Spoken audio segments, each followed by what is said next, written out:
Good evening, everyone. Welcome to our Clay County Board of Education meeting for April.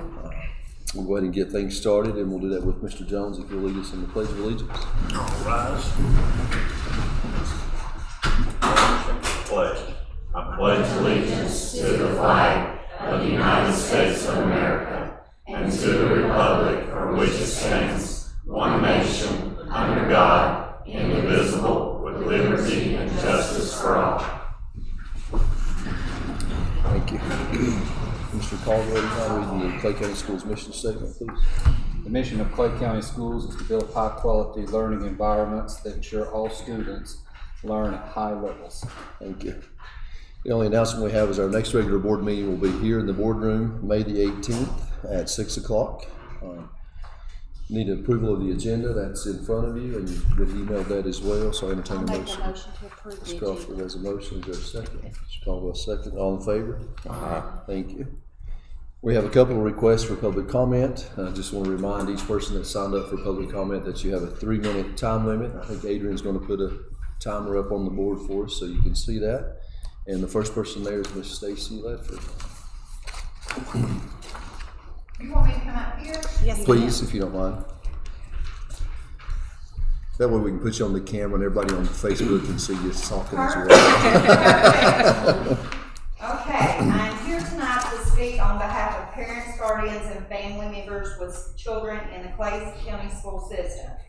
I was recently made aware of an incident that occurred on April 2nd, 2026, in which K-9 units were brought onto school property and alerted to the presence of cocaine. As a parent, I find this deeply concerning. As a mother, I am particularly troubled that families were not informed of this situation in a timely and transparent manner. We entrust our children to your care 5 days a week for the majority of their day. Not being made aware of a serious issue involving illegal drugs on campus raises significant concerns about communication and student safety. Through my work with individuals struggling with addiction and their families, I have seen firsthand the devastating impact that substance use can have. My organization, Rock Bottom Recovery, has supported many families within this community. However, we have been denied the opportunity to engage with students within the school system due to not being classified as evidence-based. I respectfully ask that you reconsider this position. The reality is that substance use affecting students and early education and prevention are critical.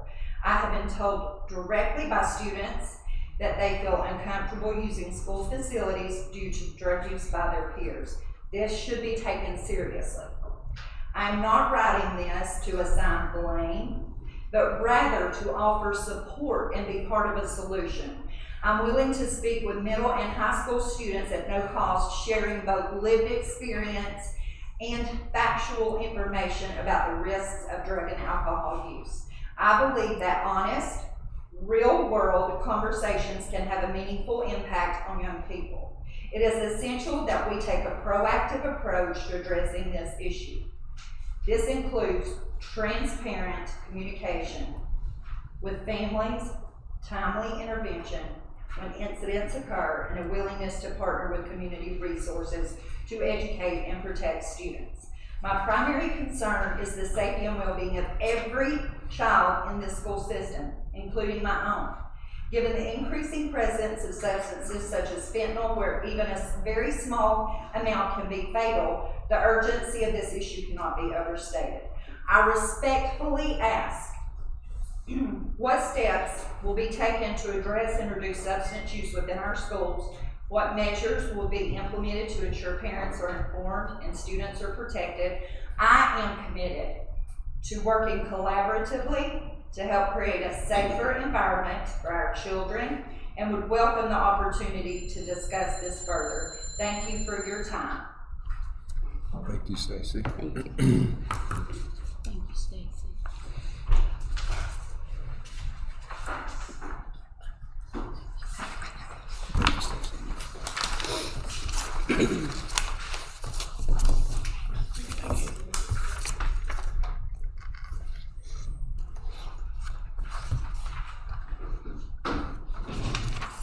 And next we have Miss Danielle Armstrong.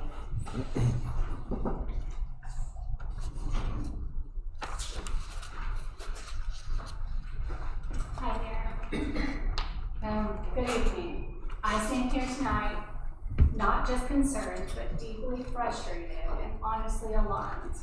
Rumors have circulated around students and parents around our community that drugs were found on our campus.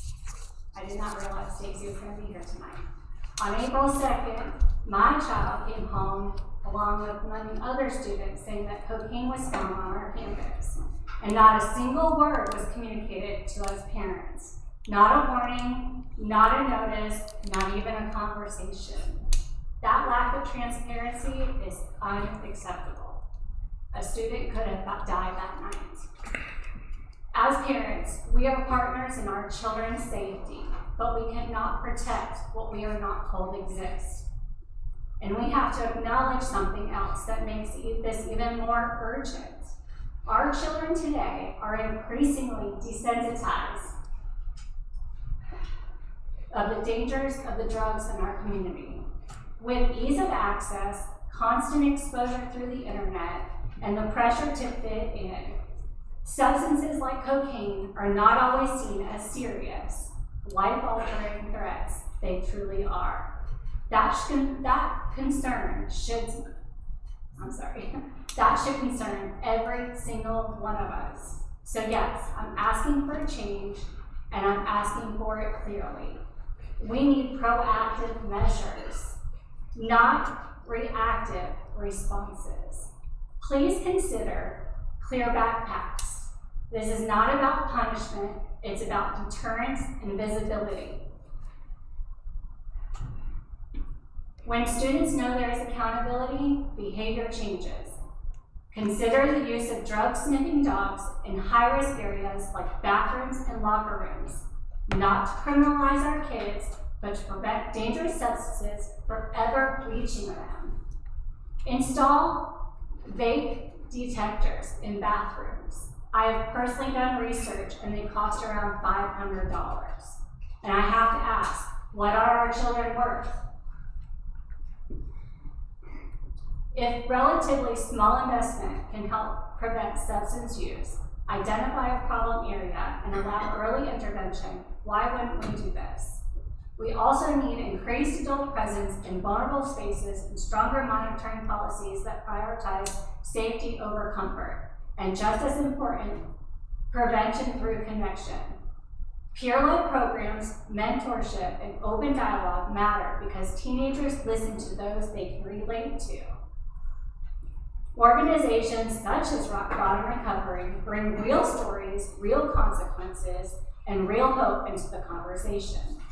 When students hear from people who have lived through addiction and come out on the other side, it resonates in a way no other lectures can. If drugs are found on campus, parents deserve to know promptly, honestly, and clearly, not to create panic, but to create partnership. Silence breeds mistrust and leaves families in the dark. I believe we can make change. There is no blame here. Let's do it tonight. Thank you.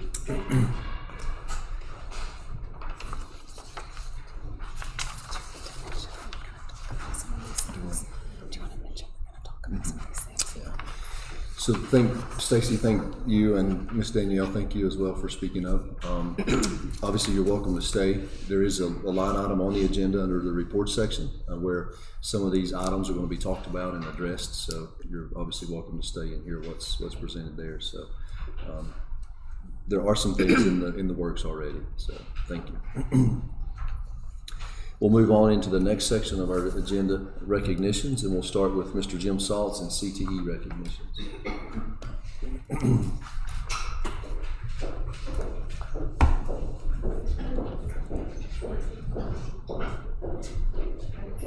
Good evening. As always, we're so proud of what our students have accomplished, and tonight we're going to celebrate not only student accomplishments, but also staff accomplishments as well. Now we're just getting to get us started with some jacket pride. Here's Miss Bobby Jones. Hi, good evening. Thank you, board, for letting me and us celebrate these students' achievements. We appreciate your continued support for our programs and the opportunity to take this space to recognize some of their hard work in our school community. One support that's changed this year, we have access to Bridging the Gap with STEM-E grant from Cherokee Preservation Foundation. STEM-E, science, technology, engineering, mathematics, and entrepreneurship, focuses on real-world experiences and career readiness. And they this year provided 2 of our students with coursework and certifications, and they both earned professional communication certifications with this new Maddox Rich and Jocelyn Chastain. Y'all just kind of set forth so they know who you are.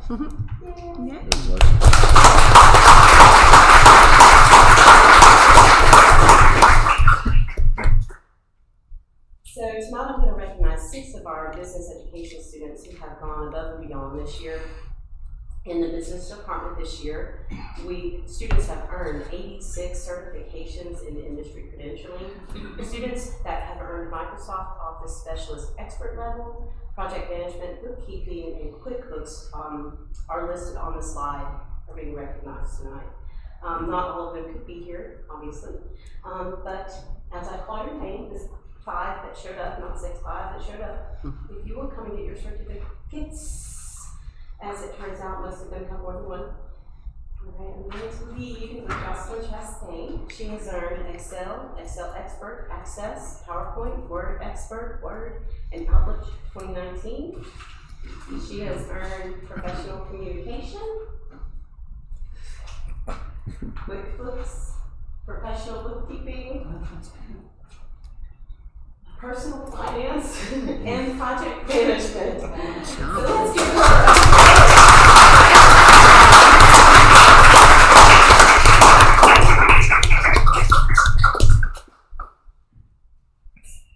Anna Morning Sky Harmon. You'll come forward. She has earned the Microsoft Office Specialist Associates in Excel and PowerPoint and Word, and she is also a Project Management Certified student.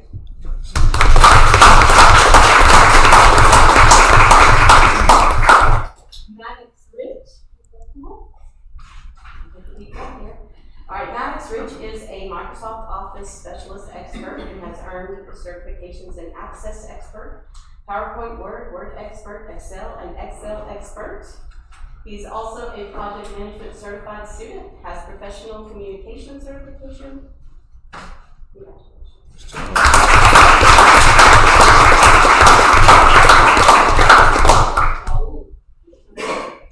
Raul has earned his Microsoft Office Specialist certification with Excel and Excel Expert and is a Project Management Certified student.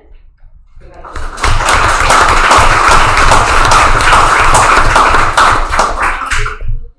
Has earned his Project Management certification, which is a big deal. It sounds bad. I should have gone further with you.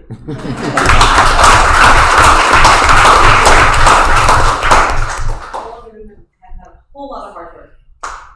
I also want to recognize 2 of the officers from FBLA, Maddox Rich and Scott Harmon.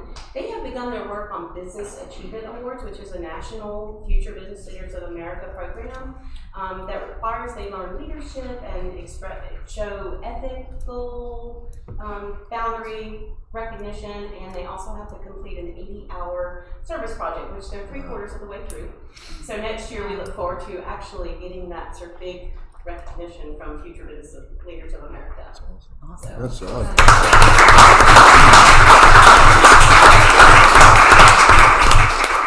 So before I close, I do want to take a moment to highlight one of our students here tonight that has truly made some remarkable accomplishments. One of the students here has set a record, possibly not only in my class, but in Hayesville High School. She has earned 12 industry-recognized global certifications. All of them, she earned the first attempt on her certification exam. And a lot of them she completed independently outside of coursework. She has also completed credential pathways that recognize her as a staff accountant, an assistant office manager, and an assistant project manager. Jocelyn, step forward so we can recognize.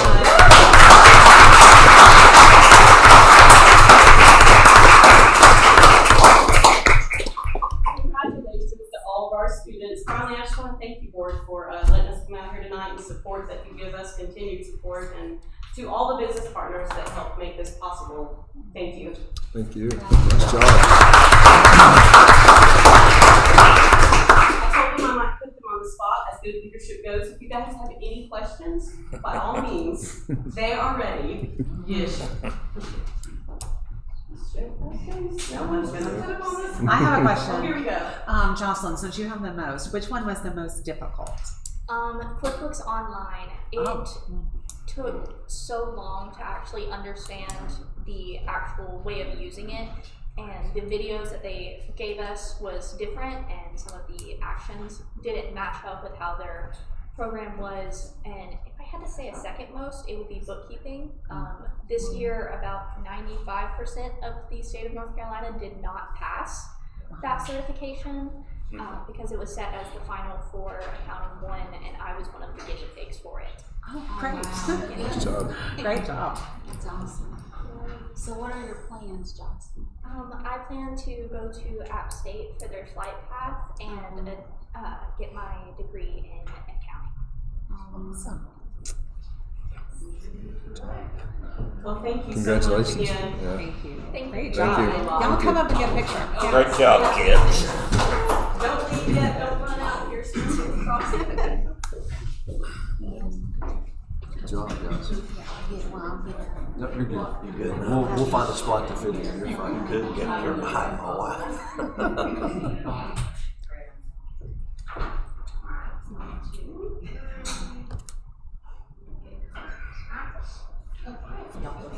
Good job, you guys.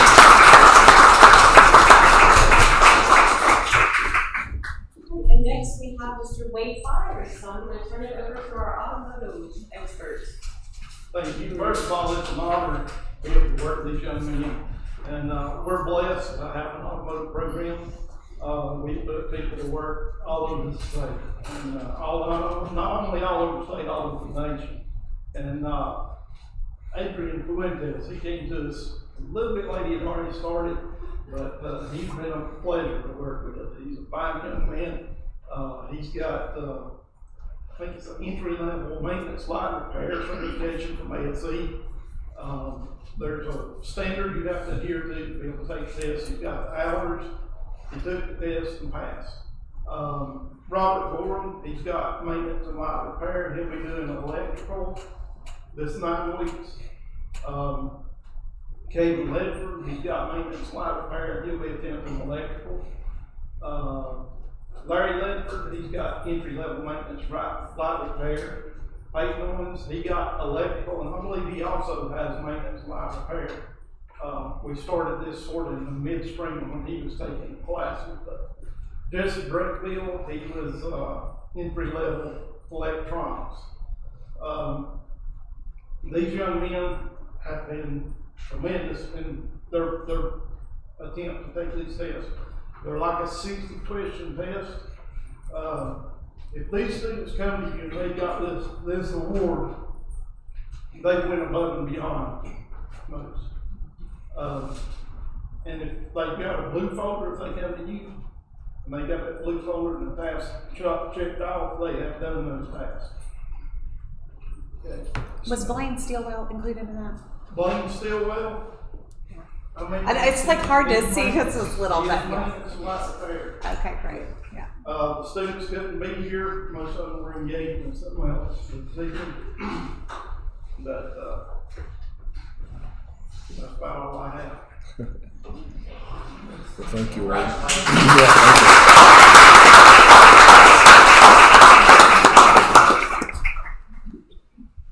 Mr. Byers, you need to stay up here, but before Mr. Overland and I acknowledge a couple of outstanding CTE teachers. For all of you that are watching on Facebook and anybody in this room, we do have an internship program, and as you have seen, these students are ready to be employed. So if you have an opportunity, please make sure you reach out to us. All right, so in order for Mr. Byers to teach what he teaches and to get our students ready to be employed, in auto tech. He has to be certified himself. And we are really lucky to have someone in the school district that has all of these certifications. So Wade, I want to commend you for having the automobile technician, maintenance and light repair. These are not entry level, these are the real technical certifications.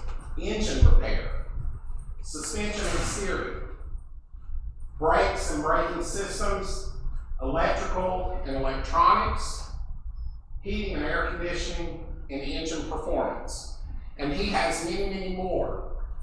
But these are extremely difficult to get, and we are so fortunate to have Mr. Byers earn these credentials. So thank you.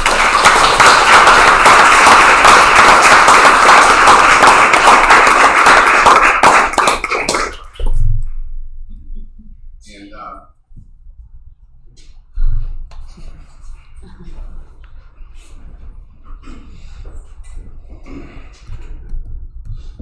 Mr. Owen, on behalf of Clay County Schools Career and Technical Education Department, we're proud to announce that Jamie Godfrey, a career and technical education teacher at Hazel High School, Hazel Middle School, and dual enrollment with Tri-County as a welding instructor, has been named the Hazel High School, Hazel Middle School, Clay County Schools CTE Teacher of the Year.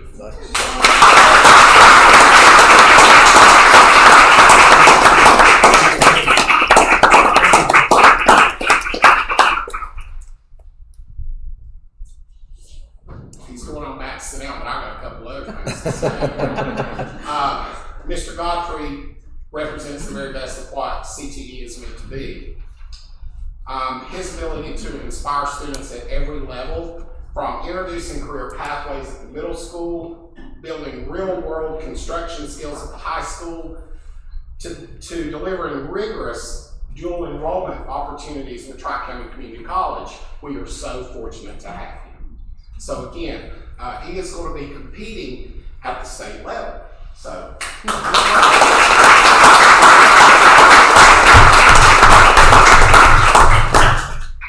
Thank you. Yeah, we'll just make sure.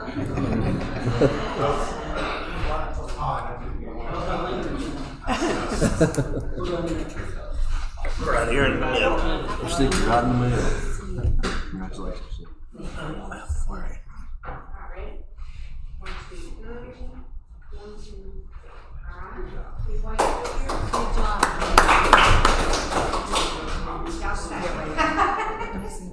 So fast.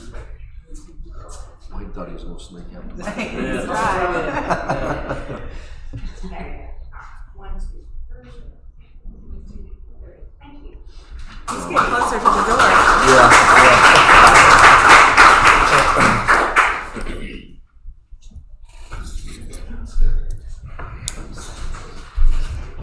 Next, we have Miss Elizabeth Moss with Honors Course recognition.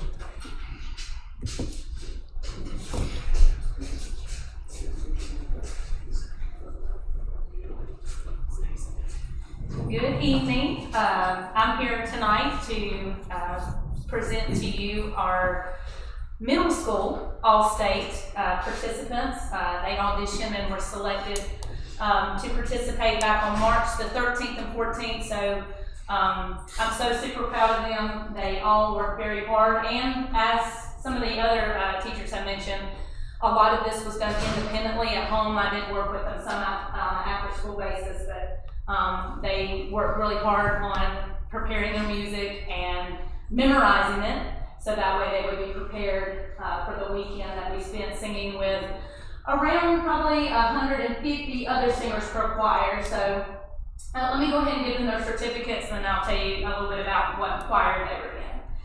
So Skyland Stillwell, she was in the 6th grade choir.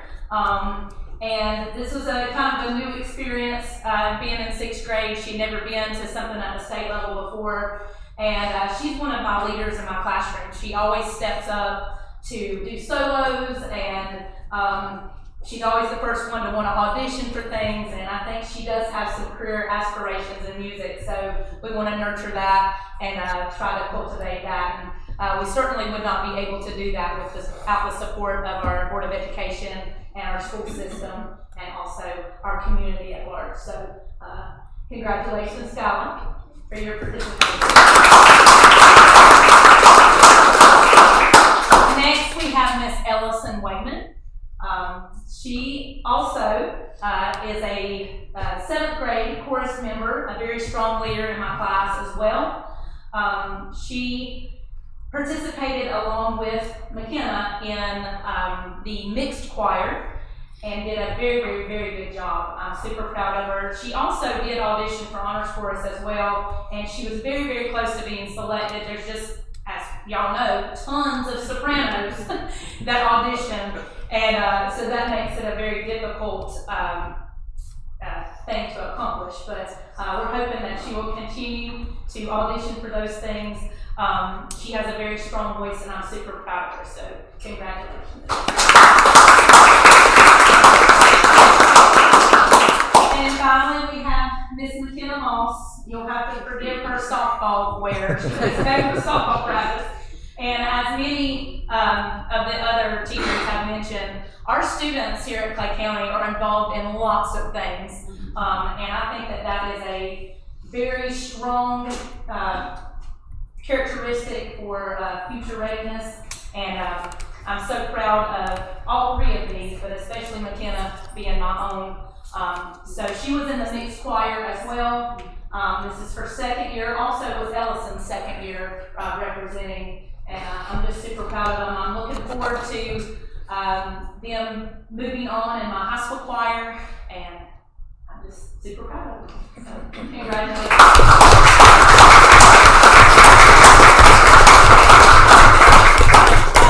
also have some high school participants in their own region choir, but I guess we can recognize them at another day. Otherwise, I would have had them here too. But anyway. Ready for a picture? No.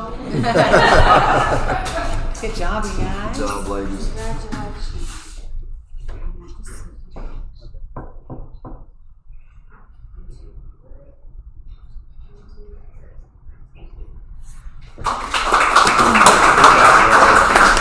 Good job, thank you.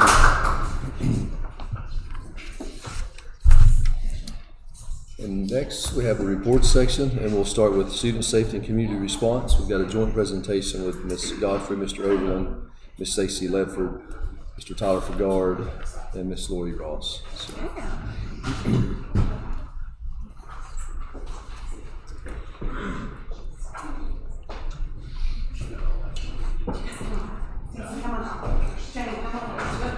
I have lots of friends for this one.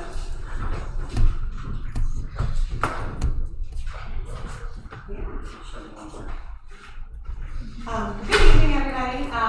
Thank you, Ms. Armstrong and Ms. Stacey, for coming and speaking. I have had the opportunity to speak directly with Stacey about her concerns, but we wanted her to be able to come and share those. But you're going to hear the answer to some of her questions and also some of yours today.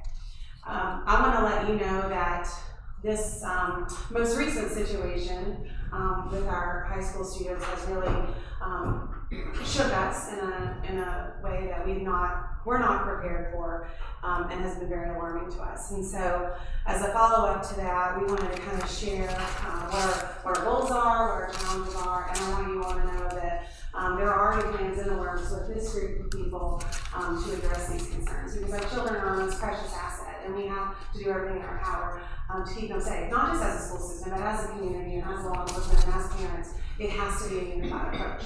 We don't have all the answers yet, but I want you to know that there are conversations happening. They've been happening since the day it happened. Tyler could tell you he was in our office and we were already talking through where do we go from here, what does this mean? So we have lots of things that we want to kind of share, but also just a disclaimer that this is not an exhaustive list of everything that has gone on or will go on, but it will give you an idea of where we plan to go from here. So the purpose of this presentation really is to address recent concerns regarding student behavior. to provide clear and factual information, to outline steps already taken, share a coordinated community response, and to reaffirm our commitment to student safety. And so joining me tonight, I have Mr. Oberlin, our high school principal. I have Ms. Stacy Leffler from Alcohol Recovery, and I do want to clarify that her being told no to not being able to come to school did not happen to me. So, it did not. It did not. And so we have already begun conversations about that. Also, Lori Ross have found projects who works in prevention, which is a huge part of this. And we've worked with Lori for a long time, and we've had some prevention efforts. Obviously, there's a need for us to become more strategic, more intensive with that work. And then, of course, Tyler Fagard with the Clay County Sheriff's Office and our head SRO, Shane Holt. So this is somewhat informal, so if there's anything I'm speaking to that any of you want to chime in, please feel free to do that at any time. We do want to just speak to, in general, kind of some concerns that we're having with students and not just focus on the most recent incident, because there are, in general, some things we need to focus on beyond just this particular incident. So, let Mr. Oberlin speak to that. Good evening, Clay County. These are just some trends that we're seeing right now in the school district, particularly in middle school and high school. And I can speak to these because I see these very frequently, and we're noticing upticks in cases of unsupervised use. This could be at a ball game, kids just being dropped off by the parent at the ball game and being left for 3 hours to do what they do. It could be on the weekends. We hear about things from our SROs and from law enforcement about big parties that are happening on the weekends, or students being stopped by a sheriff's deputy, at 1 in the morning on a school night, things like that. So that's what we mean by unsupervised use. Increase in risky decision making among our kids. We'll just start with substances. We've seen an uptick in vaping and nicotine use in the high school. We've seen 14 of those cases this year. THC use, THC, the active ingredient in marijuana, and it's now used not like as a little joint or a bowl, but it's in a cartridge with little oil in it, and they smoke it like a vape. We've had 3 of those this school year. Alcohol, we have not had that this year on campus that we've detected, but again, we hear about it frequently from out in town, on the evenings, on the weekends. And then most recently, as you heard earlier this month, cocaine use discovered on campus. Other risky decision making, other bad choices, where basically kids trying to grow up too fast is what I would call it. Things like sexual activity at a younger age, gambling, reckless driving, all of those kind of come together under the umbrella of bad decisions that kids are making these days. So those are things that we're seeing. It's easier to get access to it. We're seeing more, I think it was mentioned earlier, maybe Ms. Anderson, I'm not sure, but desensitized. It's just more accepted among some members of our community. And these are not challenges that we're only seeing in Clay County schools or only in the high school. It's a reflection of the community and of our country. So it's real, it's happening, and we don't have our head in the sand about it. We're looking for solutions.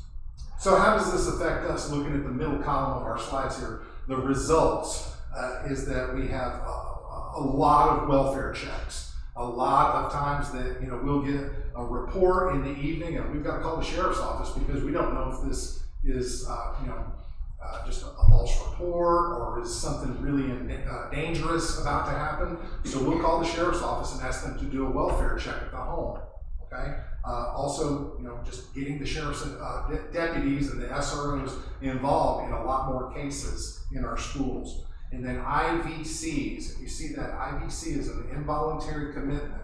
So, this, again, just when a kid is out of control, losing rationality, it might be drugs, it might be alcohol, it might be a mental health break, but we're seeing a real uptick in IVCs in our schools. So, our goals that I think we all share is student safety. That is number one, staff and student safety every day. It's right there with learning for all is safety. And then also transparency. We hear what's been said tonight, and I actually appreciate those comments. We do want to be transparent as much as we possibly can. I think Ms. Godfrey is going to speak more to that. And so, I'm kind of, it's discouraging to hear some of these, but it is encouraging to hear some of the comments tonight. I'm encouraged to see, people up here that want to work together to find solutions. Oh, still me. Next slide. So fast. As I mentioned, this is not just a school issue. I've heard it said, since I first started in education, that schools are a reflection of the communities. Schools are a reflection of the communities. So it's not just a school issue, but as I mentioned, we want to work together with schools, the sheriff's office, our families, our community partners, and our students. Students know what's going on with this, and a lot of our students want to be part of, ending this. We're getting more reports from students that say, hey, you need to know that this kid, you might want to search this kid today because I just heard something. We need that kind of information. Our SROs do an amazing job of community policing in the schools. And what I mean by that is just building those positive relationships and talking with everybody. In the high school, Kyle Lichtag, it's not unusual to see Kyle talking with everybody at lunch or in the hallways or before school. And he does that so that kids feel comfortable coming forward to him with information. And it could be something, minor. Maybe, oh, there's some beef brewing between these two boys. Or it might be cocaine. Okay, we got that tip from the sheriff's office. So we need that information flow. But ultimately, we all want to work together to help our kids make better decisions. And I'm encouraged by the process moving forward. Thanks. So I want to share just a little bit about the school response anytime a concern arises. We do have a student code of conduct. It's published on our website. And so you are certainly able to always see how schools respond in a situation of illegal substances or things of that sort. Of course, we always have to align our decisions with North Carolina State Board and School Board discipline policies. We have to ensure consistent and fair consequences. And of course, we know that increased supervision is crucial. If you talk to any of our county commissioners, they will tell you that I'm advocating for additional support for our middle and high school because there's something to be said for increased supervision. There have already been plans made already this year that are in place of increased supervision in bathrooms, and we'll talk a little bit about that in a bit. But also thinking about support systems. So we know that most of the time when students are engaged in particularly using drugs or alcohol, it is usually the result of either peer pressure or it's the result of underlying mental health problems. And so I think it's really important to not just focus on punitive consequences, but also about how do we create support systems. And so that can be through counseling. That can be through referral to outside agencies. We were really, really blessed to just receive a grant through UNC Chapel Hill that is going to allow us to offer teletherapy services in the school day, in the school setting, along with access to psychiatry. And so that is such a hard service to come by. And so these things have been in the work. That grant application started over a year ago. So I want you all to know that we have been and continue to be trying to be proactive and get supports in place for our kids. All of these things haven't just happened since the most recent incident. These have been things that have been in place. Our teletherapy facilitator started today. So as of today, that program is in place and ready to receive referrals. We also have other agencies in the community that we refer to, whether it be Appalachian Community Services or Mobile Crisis or Pace Setters or Heights, Via Help. We have lots of community partners that we partner with to provide services to kids when needed. We work on intervention plans. Sometimes that's a safety plan where we collaborate with parents and caregivers to make sure kids are safe. And obviously, anytime there's a concern with kids, we collaborate directly with those families.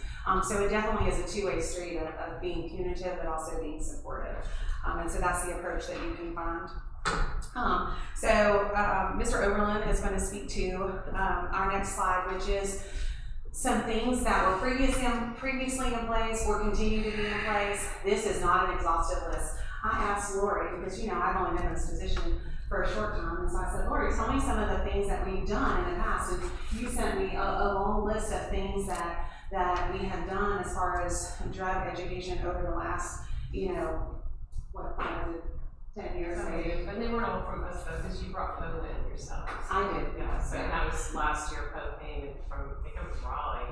Yeah. Drug education for parents. So we did a program last spring in the middle school, and it was called Uncovering Drugs, and it was from the Poe Center in Raleigh. And that was, they set up a bedroom, and parents have to try and find the drugs. We had less than 10 people attend it. So it is so encouraging to us that there are parents who are saying, let us help, let us get people involved, because we haven't always had that. It is amazing what kids have access to and also how little they can hide things.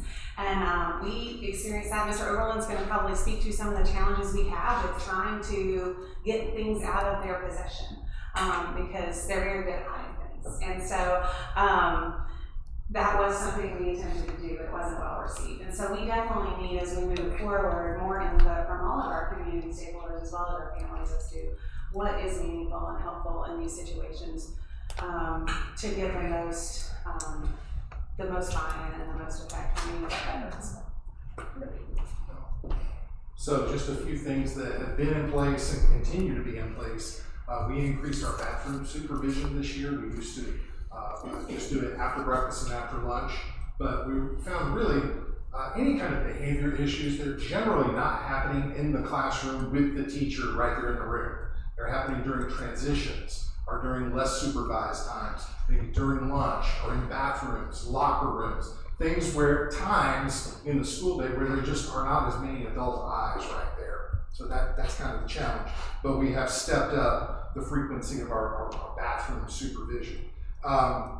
Also, the substance abuse training that we do every other year, those are always really good and informative, because most adults in the school system are not really on the cutting edge of knowledge about drugs and alcohol. Pre-prom education, that's coming up day after tomorrow. Trooper Cheeks comes to the high school and does the Prom Promise program, where he sits down with every junior and senior in a room together and just talks about real life decisions and things that he's seen over his years as a state patrolman, and really tries to talk with these kids about for that night. And again, it's not at prom. I'm going to have 10 teachers there. I'm going to have 2 SROs there. I'm going to be there. AP's going to be there. There's a lot of adults at prom, and we won't have any problems. When is it?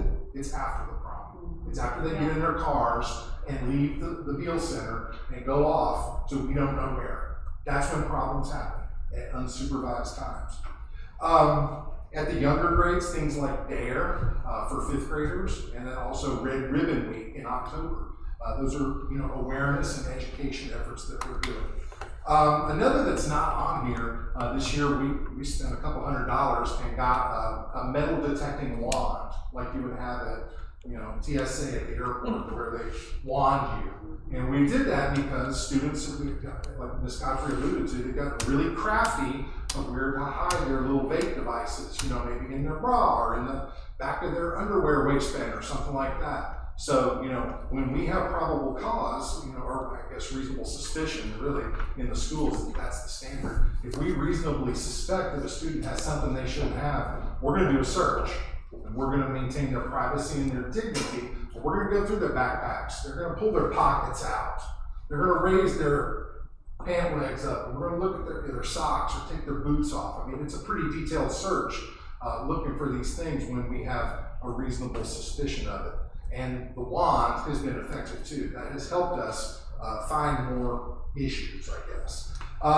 Going forward in the future, things we talked about is getting back to our risky behavior survey. So again, we have the data, we have the information, we know what's coming on, and we know what's going away. Can I chime in real quick? Yes, ma'am. So that is previously what was called the Pride Survey. That has been renamed. We stopped doing that survey. That gave us really great data, but we stopped doing that survey because of the Parent Bill of Rights. And so there's been a lot of talk back and forth about how do we give that survey. And so basically where we settled is it has to be done with parent permission. And so at the start of the school year, every student got a Parent Bill of Rights opt-in, opt-out form that included those surveys, which allows us to then administer those surveys. And I believe it goes to 7th and 9th. 7th, 9th, and 11th. 7th, 9th, and 11th. So that's something that we now have the capacity to start collecting that data, because kids, that gives us really good feedback because it's anonymous, and it gives us really good feedback about trends, what kids are saying on survey that they won't tell you in person. So excited about that. But that is why we stopped doing that survey, was because of the Parent Bill of Rights legislation. Also, we want to increase our education programs with our students. I personally feel like students know that these things are dangerous. They know that they're addictive. They do it anyway, but we still need to increase our education efforts. It is not just math, science, social studies, and English. It's more than that. The school has taken on a lot more of these things in recent years. We're talking about a middle school prevention program, and also soliciting parent input and having programs for parents as well, like the bedroom search scenario. Right? So I want to talk, and we'll just maybe you guys chime in wherever you like. Let's talk about our partnership with law enforcement. I will say I'm so very thankful for our Clay County Sheriff's Office and the support they provide. There's been ongoing collaboration with school administration. I've been so very thankful for their involvement and the way that we all work together. They provide immediate response to safety concerns, just as they did in this most recent situation. They focus on students, on safety and student relationships. We have 3 SROs for our 4 schools, which I think is remarkable, and you will see them being very active and visible and forming relationships with kids. We are working on a joint planning between this group of people for what do we want that education to look like. We've been talking about the things we found impactful when we were going through school, and then Lori has brought to the table a lot of great research about what works best for children.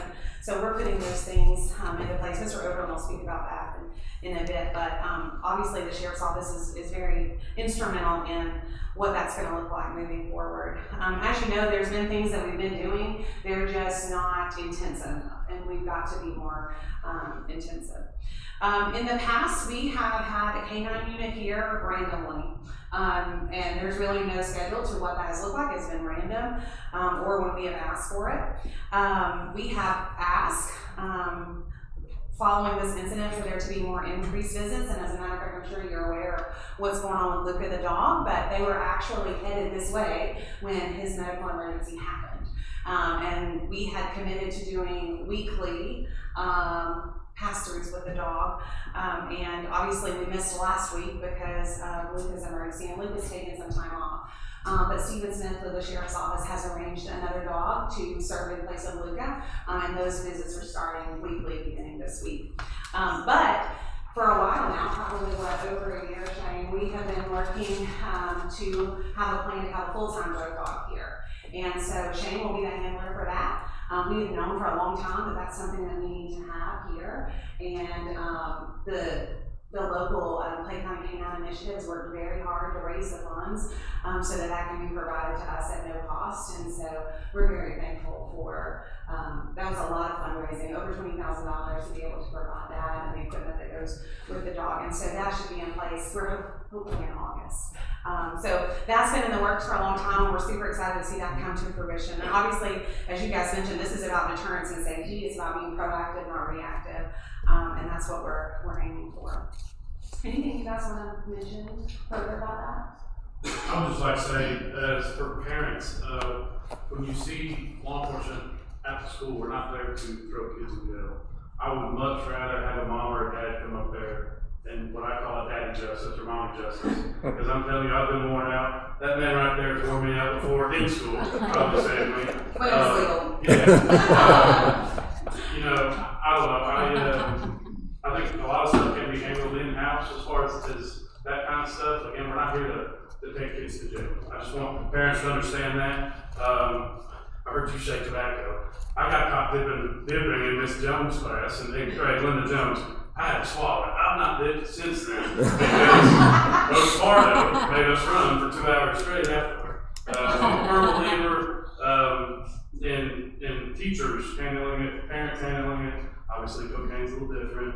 Didn't have that when I was in school. But we want to work with the school as much as we can. y'all want 20 dogs here, we'll get 20 dogs here. It doesn't matter where we have to get them from, they'll be here. Jamie, you got anything? I'm just gonna say, I've been here since, I've been at the sheriff's office since 2007, and I've seen the K-9 program over the years, where it used to be and where it is now, and it's so much better. It's so much better. We have 2 full-time narcotic dogs that work for the Clay County Sheriff's Office. They're not coming from Cherokee County, they're not coming from Macon County, they're right here in our county. We're right not here in our Sheriff's Office. Yeah, they're not costing anything. They're being supported by nonprofits, and I think that's important because I'll go back and look at 2007 when I first started. There was very little funding for a dog, so it was hard to make a drug arrest with a canine back then because of the availability issue. That's no longer the case. If you want to go back and look at some of the press releases over the last couple of years, you're probably going to see Stephen Smith in there a lot, and Luca. They're also the ones that alerted his cocaine.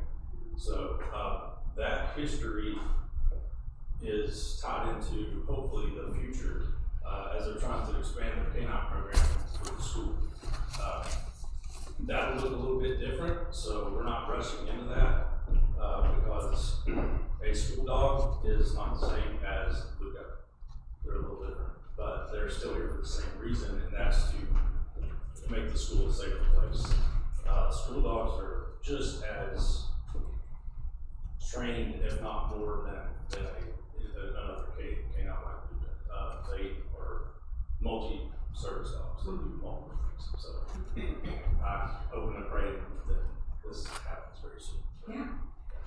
And the school board, we've been working on that agreement, and you guys know from presentations that have been done, that is something we're really excited about and anxious to see happen. On the next slide, really just want to talk about communication and stand before you and say, I don't want to speak on behalf of the board, but we have had conversations and I know their heart. I've had lots of conversations with Mr. Oberlin and myself. 1000%, I think everyone up here would agree that there is a place for parent notification in this situation. So if I take off my superintendent hat for a minute and I put on my mama hat of a freshman in high school, the word cocaine is very scary to me. And Stacey can tell you, we sat and had a good cry together. We did. So I hear you, and I 100% agree. And I will be very transparent with you about why there was no notification about this. One, we have never dealt with cocaine before, so we relied heavily on our board attorney's advice about this. This search and seizure, so to speak, happened during school hours, and that's just how it had to happen. And there was lots of eyes around that knew who, where, what, maybe not exactly what, but knew things weren't happening.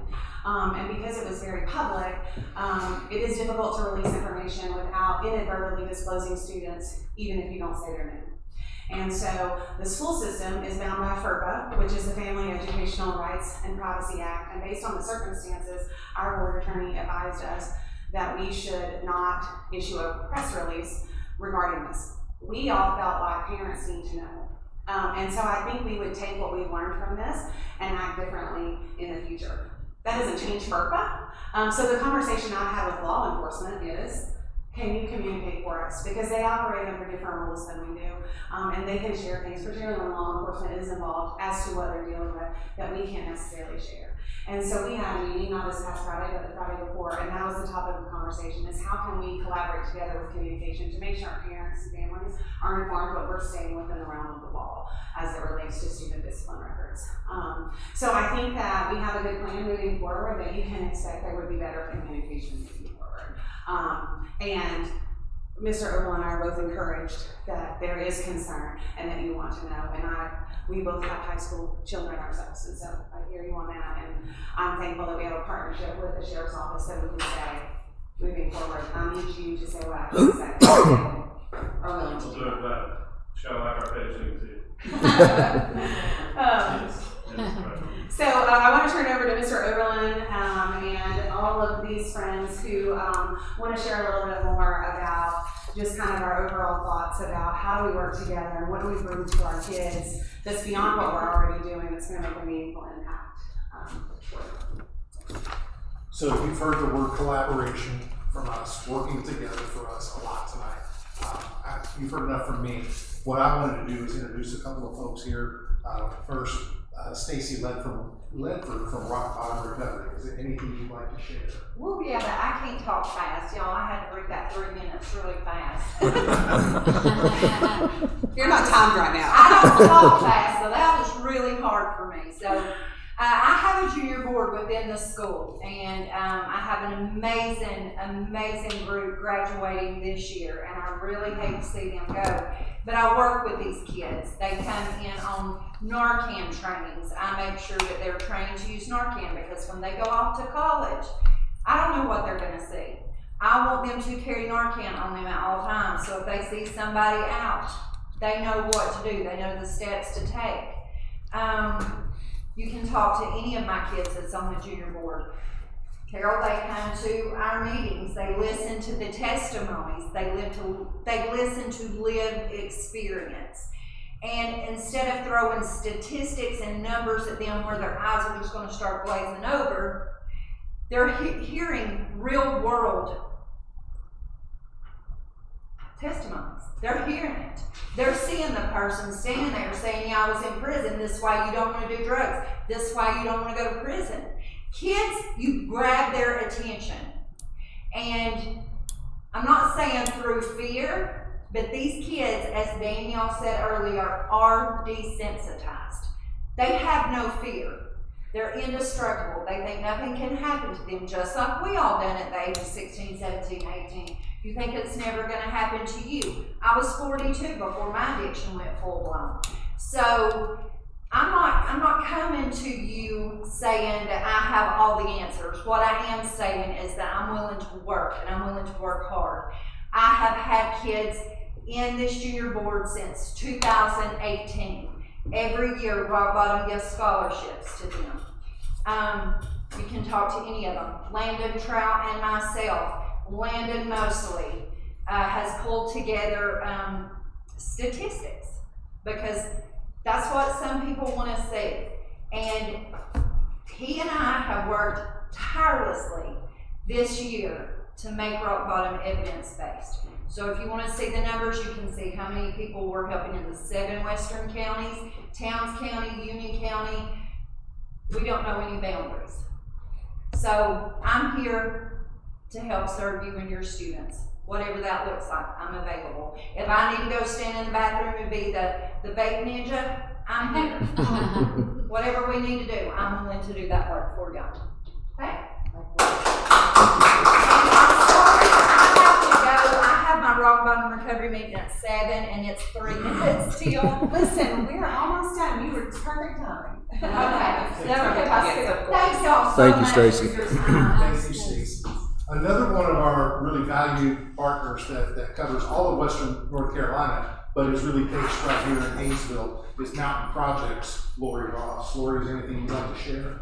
Well, yeah, recently we started a positive social norms campaign, and I presented to the school board, so I've given Mr. Oberlin and the middle school posters and stickers, and what that is we haven't done surveys in a few years because we couldn't, because the parents don't rights, but the last surveys we did in all of Western North Carolina and the schools where they're done show that most young people are not using substances. And so with the positive social norms, we're putting out that information because it's kind of like positive peer pressure. They're seeing these images of people, young people doing fun things, and it's saying, 90% of West Orange County do not vape, and the stickers say 90% do not use alcohol, because most are not. Underage drinking has actually decreased nationwide. It's still out there, but and we have done some training in the schools. I think the same year that the Parents' Bill of Rights went in, just before it went into effect, Monica Wayne asked us to come to middle school and teach about cannabis and vaping. Is that what? Yeah, it was you that asked us, yeah. So we taught every middle school grade about cannabis and vaping, and it looks different when you teach kids than when you teach adults, because you don't want to show the kids a lot of images, but we did show them things like, this is a gummy from a candy bag, it equals, so this is a THC gummy, and we explained to them that the marijuana today is not what your parents or grandparents or whomever said they use. It's not. It is addictive. It can cause really serious problems. So we taught that kind of stuff. And middle schoolers will roll their eyes, but most of them were listening. So we did that kind of education. We've done a lot of education in schools. I do work in 7 counties. I live in Clay County. I have a tiny middle office at the old Sweetwater Church. But, you know, so I do what I can in the school, but I work in a lot of places. I was in Macon County since 7:30 this morning, and working with schools over there. All the schools have the same problems. Some are bigger, some seem bigger, but Clay County has done a really good job trying to address things, and from all sorts of levels. I've done trauma-informed training to the staff, and I'm going to do the rest of the staff this year, and that helps. And in some school systems, I've done that with the youth. And every time I teach young people about trauma-informed, they all say, why isn't everyone learning this? Because there'd be less bullying, there'd be less problems in the schools if they were all learning it. So I'm open to do that here. I have all the certifications to do that. But it's just like whatever we can do. I've been in prevention 25 years. I took several years off because I had a sick child, but and everything has changed, not just the substances they're using, but the way it's done now, because kids are on the internet now and there's no shock factor anymore. So this stuff we used to do with scare tactics. I think Tyler mentioned that billboard that used to be on 69 when he was in high school. My oldest daughter was in high school at the same time. It was before meth and after meth, right? Yeah, there was I'm not kidding, when I made my mom and dad ride the bus, we'd go to the right side of Madison Cove, and there was a billboard right there. Every morning I went to school, it said before meth and after meth. And I mean, everybody's seen a picture of before and after. That got me. I was like, I'm never touching that, because I don't want to look like that. That's crazy, those small stuff like that. And I'll tell you, my little 5-year-old, she's just in kindergarten, but whatever she learns in school, that's the Bible. It doesn't matter if it's wrong or right, that is 100% true. She learned it in school. Like, you learn a lot in school with this kind of stuff. So our coalition put that billboard up a long time ago, but some of those tactics don't work as well now because there's no shock factor. Kids are desensitized. You present young, and you start younger than you used to. So not at 5 years old, but by middle school. So you start younger because they have the option sometimes of being offered something. And I will say that most of the time when people are using substances, all the facts show that it's not at school, like Mr. Oberlin said. I'm not trying to say this, I'm just trying to say it's happening at home or at friends' homes or families' homes, almost always. So pay attention where they are. And as we get more parent engagement, I encourage you all to be there, tell other parents to be there. I'm anxious to work with everybody, but like I said, my kids went to school here. My oldest daughter graduated in 2009. She played softball with Tyler's sister. Things have changed a lot. So. Thank you, Lori. So if you caught the nuance there, Stacy works the recovery side, Lori works on the prevention side, but as Mrs. Godfrey and I agree, these are two sides of the same coin. They really go hand in hand. So we're fortunate to have both of these voices working with us. Last thing I'm going to talk about here was drug testing. We have been doing drug testing on student athletes in the high school since I've been here, and well before that also. These are random searches. We pull all the rosters together for that season of athletes. We send them to our contractor out of Franklin, and he pulls names randomly so that, it's proportional for, the football team is much bigger than the cross-country team, so there's going to be more football players that are pulled for the urinalysis. And that's how we've been doing it, is urinalysis. And we do it at some point in the season, and if anybody is positive, that sample immediately is sent off overnight to a lab in Colorado for verification. So, we try to make absolutely sure before we sanction the student athlete that we know what we're talking about. Mrs. Godfrey and I have been talking, I think the board's been involved in this too. Maybe we need to expand this. Maybe it needs to not just be student athletes, but also other student organizations. How about also students who park on campus? Okay, we have the right to include those. We might need to tweak our board policy a little bit, but we could expand this process and maybe help a few more kids with it. So, thank you. So really just to wrap up, we certainly don't have our head in the sand about this. I'm thankful that we have community partners and parents that are willing to be part of the solution. And I'm looking forward to really there are things already, immediate responses, but we need a long-term response. I think we have to determine what requires parent permission, what is, what are our funding sources going to be, particularly as it pertains to expanding drug testing. Where's that money going to come from? How are we going to work that into the budget? What do our policy changes need to be?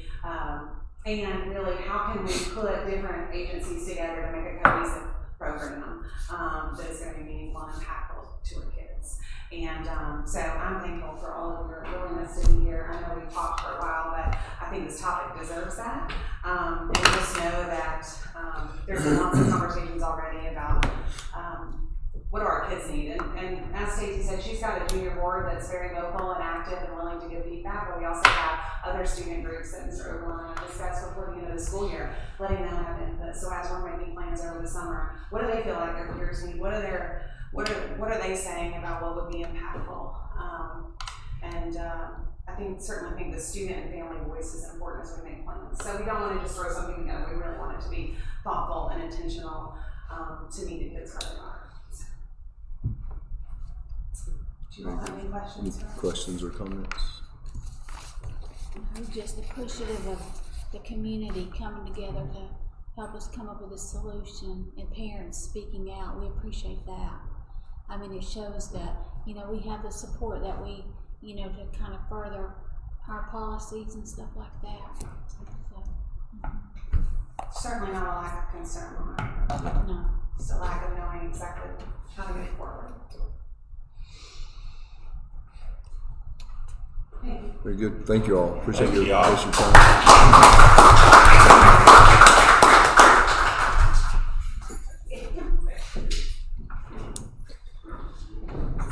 Next, we have the superintendent report. Ms. Godfrey. Well, this is a little lighter, so we'll start with, I'm going to give you an update on our current strategic plan work. This is very small and I don't expect you to read it, but I'm sharing this just as an artifact, so to speak. When I presented our plan for how we're going to create our next strategic plan, I talked about that there would be a team devoted to each pillar of our strategic plan. And so this is it. This is who's been chosen to represent each school and who is representing the district on each of these teams, all the way pillar 1 through pillar 8. And so you'll see their planning times there. That's just for the sake of coordinating meetings. But that just kind of shares who is representing our district in creating this plan. And so those meetings are happening, and those teams are spending a lot of time pouring into all of the responses that we've been given. So there's kind of 4 main sources of information that those teams are using. The first is our administrators, our district leadership team, gave input for every pillar on note cards. Those have been given to the teams. We have our sticky notes, some of which are still in here from our community listening sessions. And then we have 2 Google Forms responses that they're pouring over. One is from the staff, and one is from community members. So one of the things that was born out of our community listening sessions when the community members came was the need to have more communication in the newspaper. And so I'm super excited that we have worked with Becky Long over at the Progress, and she is allowing me to do a bi-monthly column in the newspaper. It was supposed to have started this past week, but I think with their new printer, some things got lost in the mix, and so it actually did not run. It should be running this Thursday. But my very first topic is about the strategic plan, and asking for community members to go to our website and give input. It's on Facebook already. It's been sent out to parents on our Mind and Seesaw, but this is just another opportunity to gather input. So that's what's happening right now. These teams are devoted to the work of pouring over all of that feedback and starting to put pen to paper to that. So excited about that. Excited about the new newspaper column, and hope that our community will enjoy that. So I want to share some update about the new school project. And so I have some pictures to share with you because these pictures do just more justice to it than what I'm going to read. So this is the side view of the main entrance. So you can kind of see in this picture to the left, you can see the middle school and the rock gym. Where the middle school is where the parking lot will be for this building. So that corner of the middle school right there is the main entrance to this new building. So you can kind of just see how close they're having to work to get this building built, and they're doing a great job. But that's the side view of the main entrance there. Next is, this is on the back side of the building. You can see in the left corner, that's the pod, so it kind of helps you sort of get some direction about where we're standing. So this area will be the back side of the cafeteria, so that's kind of the area where the bus loop will be, along with some green space and some picnic area for students to enjoy lunch. In that area, that is the media center that you're looking at. And you'll notice on the left-hand side, there's 4 small rooms there where kids can do videoing, collaborative projects, work independently while still being supervised, because all those just have class across through there. I'm excited about that. This is a view of the auditorium from what will be, I guess, the sound room, and the audio-visual controls, I guess, will be up there, but it's a great view to kind of just see what is happening there. This is the cafeteria, looking from the seating area to the serving line. So students will actually go in those doors to get their food. So all of that area is just going to be for seating. This is coming from the main entrance. You can see those double doors at the end. That's the cafeteria, but you can see in this picture that they've started painting. They've started hanging drywall. It's really just happening so quickly. Next, this is a CTE classroom. This will be for our computer and coding classroom for Miss Jennifer Nautry, but that's her classroom there. This is the office. It looks gigantic, like as it is, but this is heading down to all the administrative offices, conference room, teacher workroom, and leading down to the nurses area down at the end. So that's that part. This is the main entrance coming into the school. You can see on the left there's going to be a bench right there that's kind of outlined with the plywood, and then the next part of that is like a display trophy case. So you can see those beautiful wood beams as you walk in, lots of windows there, lots of natural light. And then of course the main office is there on the left. There will be a secure vestibule as you walk in, so you can't get into the building beyond that space without going through the office and being buzzed into the hallway. So that is kind of a glimpse into what's happening. We had a building club committee meeting on Friday, and so Dr. Shook was able to join us for that, and we'll walk through the building, and it's really coming along. It's amazing. Yeah, it really is. So just to kind of share with you sort of what's coming up is to continue with interior framing, continuing with ceiling framing in the auditorium, starting the quarry tile in the kitchen, and continue with metal siding installation, continuing with the metal roof, continuing with the masonry brick veneer. It's about 75% complete, which is phenomenal. Continuing with the electrical rough-in, continuing with plumbing rough-in. The fire sprinkler contractor has made lots of headway, but we'll begin to pop heads in as the ceilings are framed. Continuing with ductwork and pour footings at the kitchen dock, and begin wall forming. So, lots happening over at the intermediate school. I'm really excited about. Just a few other things I wanted to mention. Our teacher working condition survey is set to be released this Thursday. I'm so excited to share with you what those results tell us. We have prom coming up this Saturday at the Beal Center. I know that'll be an exciting time for our kids. We have senior awards coming up on May 4th at Truett Church. This is truly an exceptional class, and so we're excited to recognize them and all their hard work. There was a CTE showcase for rising ninth graders. It was a huge success. Special shout out to Miss Bobby Jones and Mr. Will Pinland-Spices for planning the event. They did a great job. HES had 101 students with perfect attendance for this month. No absences, early dismissals, or tardies, and that's 11 more than we had in February. So their efforts related to attendance is really coming along and should be commended. The primary school hosted their annual second grade glow up dance on Friday night. That's a family event that they have a great time. I saw some pictures. Looks like a really good time.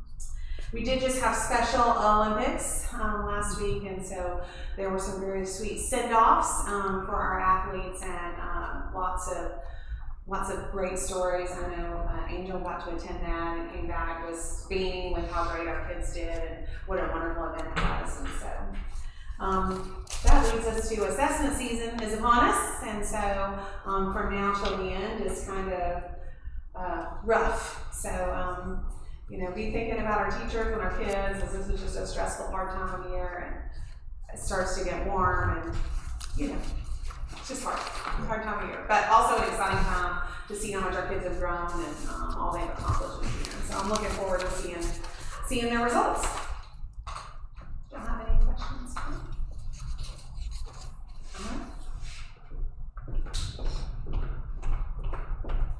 Next, we have the pre-K tuition analysis. Ms. Hollingsworth.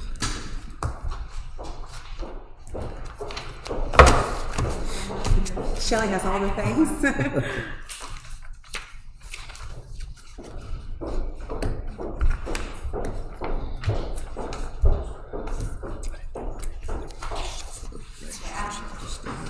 Put everything in the folder, I'm not sure how legible that's gonna be soon for you guys. I put this together so you can kind of see where we are with NC Pre-K, and the collections we get for Region 8 partnership, or the slots they provide, and then the tuition that we are charging this year to the students. From NC Pre-K funding, we are projected to receive about $230,144. The tuition at $200 a month, beginning in September and running through the month of May, which is $2,200 annually. We have collected based on 14 enrolled. In those private pay spots, total of $24,600. We are using a total of $92,612.87 for Title I funds at this time. Federal IDA Pre-K, $19,921.50. State at risk, if you compare it to what we provided last year, that's down some, but a lot of things go into what's available out of those funds each year, including, you know, things such as costs that we have to incur for EC programs, and we need to shift those state funds towards that before we do pre-K, so then that makes us have to fund that difference out of special revenue or a local source when we can't fund as much to that. Then we have Dogwood Grant that is providing us with around $34,675 and some change. And then Special Revenue Fund, which would be a combination of sales tax, indirect costs, and then a Medicaid administrative claiming, which also works as indirect costs. That's around $84,003.66. For the upcoming year, salaries and benefits, and even though we did not have a state budget and really an increase of salaries, we did have to deal with some steps with some of those teachers, as well as any associated FICA match for those steps.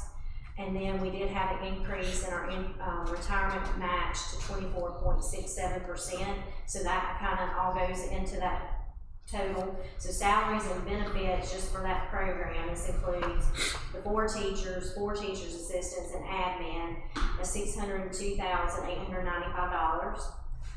We're projecting to use around $9,089.70 for substitutes this year. The supplemental funds for teacher compensation, we continue to get updates on that, and those updates give us specific guidance that we cannot use any of the state funding that we are allotted for supplemental funds for student compensation for payment to those staff members. However, we really can't leave them out of receiving that because they are part of our teaching staff, so that has to come out of a more local source. Then longevity payments for any of those TAs and the admin that qualify for longevity payments, $2,246.81, which comes up to $628,648 in actual projected expenses. So that brings us to a variance this year of $65,433.54. Again, the additional deficit has historically been covered by using a combination of special revenue funds out of Fund 8, the Medicaid administrative claims, indirect costs, and sales tax. The additional deficit for this year is due to the loss of those pandemic funds. If you compare to what we provided last year, you would see those funds listed, and we no longer have access to those funds. The vacant slots, we have 11 slots that were unfilled that could have been private pay slots.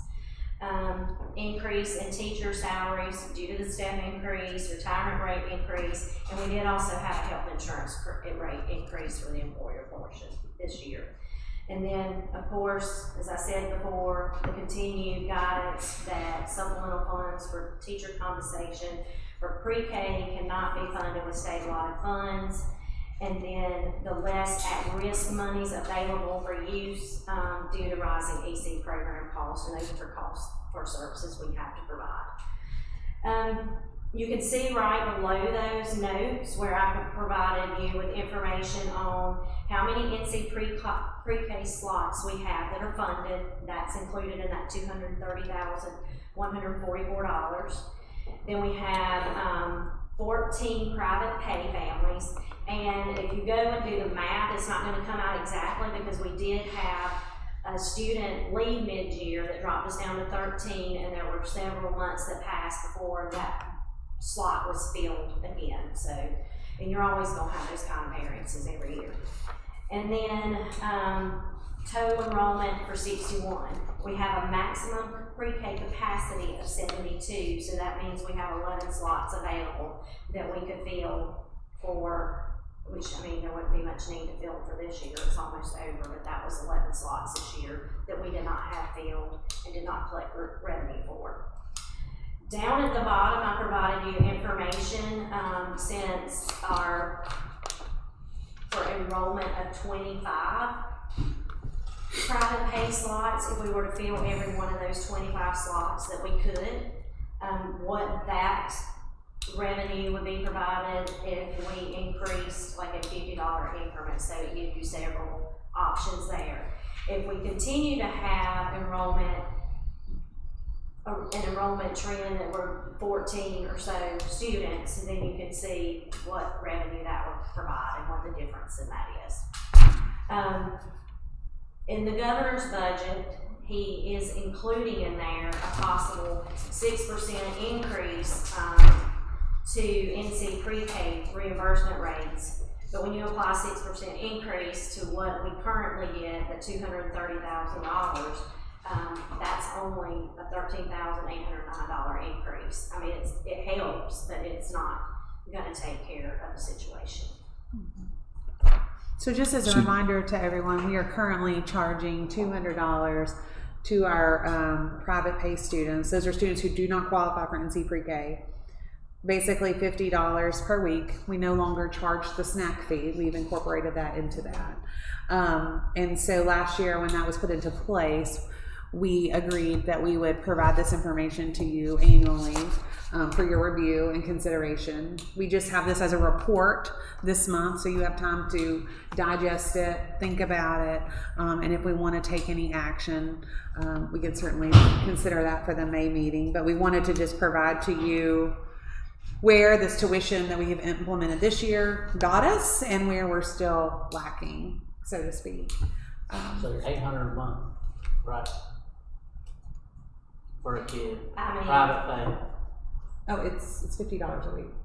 No, $200 a month. Yeah, these are monthly. Yeah. Oh, I thought someone said weekly. It's $50 a week. Yeah. Private pay. For private pay. Now that's comparably to if you were to have a 4-year-old in the daycare, you would be paying $800-900 for a 4-year-old in the daycare. So even when families are paying, that are able to pay, they're paying significantly less than what they would be paying for their students to be in a daycare setting.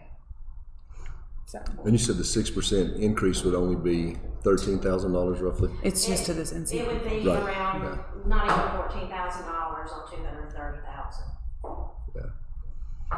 Okay. I mean, every little bit helps, but it's still not a.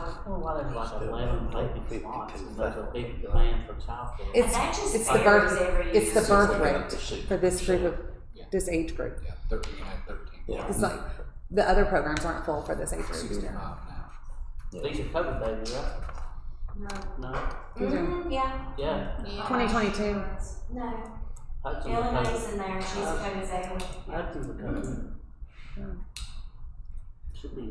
spotty. But I mean, you would have thought. I think people were Maybe scared. they're Babies born in COVID, Oh, next year, Yeah. right? you know? I think there was a fear of having children during COVID, and I think we're seeing that with the birth rate for this particular group of incoming students. Oh, I always thought there was more during COVID. Mm-mm. You sure? Well, I think a lot of Really? the restrictions on who all could be in the hospital with those birthing families at the time too. I was always told it had a whole lot more babies. Well, I then mean, maybe typically anytime you But have a quarantine or a situation with inclement weather and lots of time indoors, you do see an increase. But I do think there was a fear during COVID to have. Yeah. But I think the trend is that there are less babies being born anyway. Mm-hmm. Yeah, we've seen a different. I think the majority of the population is waiting later to have children too. And this is like the first time in a long time that we've had open spots in pre-K. You know, so that's certainly been a change for us. Normally we have a waiting list. Yeah.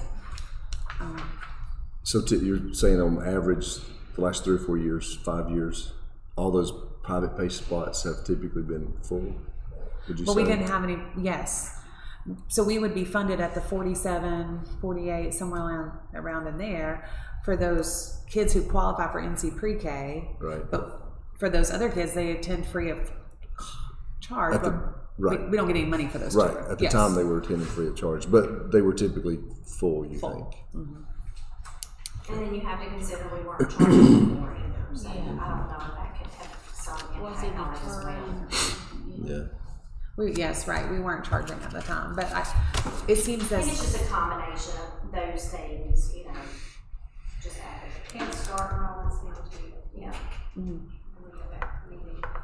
that's what I was going to say. I've heard from several of the providers that their 4-year-old rooms have openings. Okay. Any other questions or comments on the pre-K? And that's information y'all, for you all to be thinking Mull about. over the next month and want to go. Okay. Over the next few months. Thanks for. Time, let families know. Okay. Thank you for putting that together, Shelley. Next, we have the action item, and we're going to start with the intermediate school change order number 4. Ms. Godfrey has that for us. Shelley and I are just going to popcorn back and forth for these next few items. At our subcommittee meeting on Friday, we went through our latest and greatest change order. This one is not more complicated in scope, but it is more complicated when it comes to funding. So you actually have 2 handouts, one that's projected on the screen and then the actual change order from Wells and West. So, if you'll just bear with me while I try to go through this. If you'll flip to the second page of your staple handout, it's a little bit easier to read and go over what's included. Of course, as you know, we have to submit our designs to NCDPI, and we get information back with state recommendations for changes that may be needed. Some of those come back to us sooner rather than later, and so we do have some recommended changes from the state. That includes adding a sink with a faucet and a wall cabinet to our 7th grade lab. Same with our 8th grade, adding a sink unit with faucet. Adding hot water to the science labs. It says 14 sinks, which I initially questioned. I was like, why 14 sinks? We only have 2 science labs, and I suppose there's multiple sinks in each of those labs. And then we are required to have venting for chemical storage cabinets. So that's a total add to the project of $49,391.67. We had to make some wall changes due to some structural issues. So basically, the best I can explain this is that there were times where the wall had to be adjusted in order for the structure not to cause a problem for the plumbing or electrical. So some of the walls had to be brought out a little bit in order to allow for some of those utilities. And it's outlined there for you. It's easier to see when you're walking through the building and they're pointed out to you than it is to understand on this paper, but for those of us that were on the walkthrough, you can certainly see those areas. That's an add of $10,889.44. There was no access to the area above the cooler and freezer, so there had to be an opening that was demoed into the masonry, and to install an access panel. That's an add of $755.56. The ceiling in the media center, they missed calling for paint in that area. There are several areas that you're going to see where that's going to be the case. That's an add of $6,921.15. And lastly, there was some ductwork that had to be relocated due to conflicts with casework and cabinets. So that's an add of $1,955.56. There are no credits on this change order, so the changes that fall in the scope of the project are $49,977.07. So if you look at the one pager, you will see that our first change order, just as a reminder, gave us a credit of $354,306. All of the changes we have made to the project have been able to be managed within that credit. So this $49,000 brings that initial credit down to $248,726. So we're still doing really, really well in terms of the needed changes that come up, still fit in that initial credit without going over the credit and then becoming an add to the project. However, there are also some changes in this change order that you'll see on the third page of your handout. And basically what these changes are adding things that were previously budgeted outside of the contract and putting them into the contract. And that is the access control work and the data cabling, and then some miscellaneous things that Adrian will need to purchase as we're preparing for the IT side of this project. It makes more sense for Wells and West as the general contractor to oversee this work than the school district. And so that is why we are moving it into the contract. And so the actual change order is $318,097, and it should be 15 cents. And I've sent that to Wells and West for correction, so 14 cents. For the sake of transparency and to make sure that I am very clear about what's happening here, we are still well within that first change order for the scope of changes within the project. Again, we still have a credit of $248,726.85 for changes within the project. But because we're adding those IT items that total $268,120.08, we are now going to be above our actual contract price by about $20,000. But if you'll see on the bottom of this budget, that money, we have $1.8 million budgeted for furniture and IT. So the money is there, it's just going from our school budget to Wells and West budget, so they can oversee that work. So, questions? What do you think it's worth them an extra $26,000 for Wells and West to do it versus us? Oh, do you mean the 10%, is that what you're talking about? Mm-hmm. Yes. I do. Adrian can speak to that. I mean, I think that would be. Absolutely, because be in the middle of trying to manage when those subcontractors are supposed to be in with Wells and West, while they're still doing the rest of it, would be an absolute nightmare. The other reason it's not put into the contract in the beginning is because of how technology changes. So if they call out specs for specific things in the contract, by the time you get around to building it, those things have changed. And so then you're doing change order after change order after change order. So this has been the plan all along. This is what we did with the primary school. It's been the plan all along. It just was never part of the contract because we wanted to be able to wait until those items were identified to what we would actually need. It's not. But I can't give up Adrian to oversee this. he's responsible for too many things to keep our system going, to be constantly over there managing a building project. So. And can I say something else too? Not just that, there are less restrictions on them, us being able to do the proposal process through them rather than with us, where we have cost savings with some of those contracts where we might not get those ourselves. The processes we have to go through. I did present this to the subcommittee on Friday, and got their approval, but of course it requires your approval. So if you have any other questions, happy to answer those. Otherwise, I'm looking for approval for this change order. Any other questions or comments regarding the change order?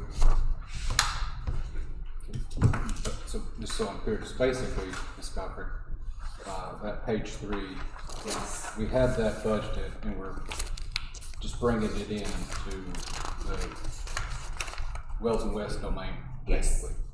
Yes, that was budgeted on line G, which is 4% of the overall budget, which is $1.8 million. And the others, I mean, Sure. and the others are change orders, but the others keep us below still. The actual change to the work is still below our initial credit.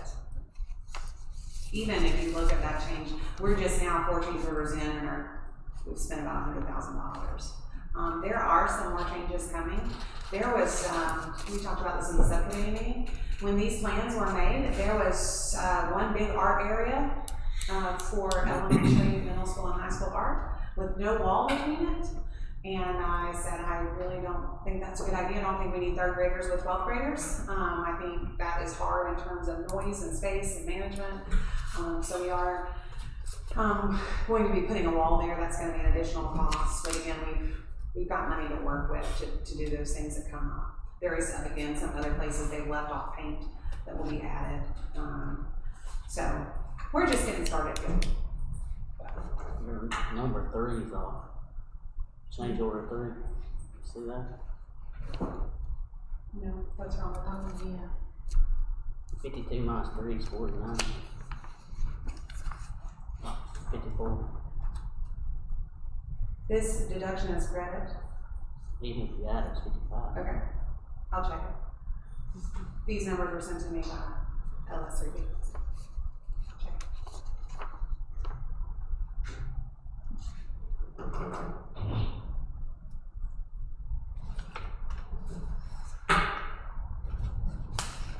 But we're not doing that one, we already did that.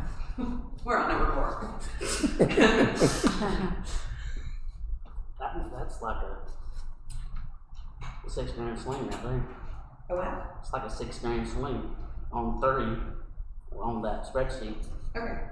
Well, I'll certainly fix that. This is the one we're approving. Yeah, but You didn't catch that one, it's number I think that's 3. Any other questions or comments on change order 4? No. If not, I'll entertain a motion that we approve that change order. I'll make a motion, actually. Mr. Caldwell's made a motion. I'll second it. Mr. Crawford seconds. All in favor? Thank you. And next we have the audit contract approval. Ms. Hollingsworth.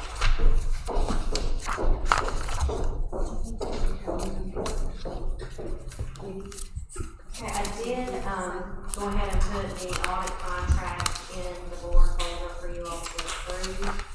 I think Ms. Godfrey may have printed it as well. Did you print that one? It is, yeah. We are recommending to go ahead and go into a contract with Thompson Price Scott Adams again. We actually did the RFP last in 2020, so this will be, I guess technically going into the 6th year of using them. So, you know, when we got those RFPs before, we had a hard time because of our remote area getting RFPs. They were the most cost effective. We did not even receive an RFP from the Turner firm in Murphy.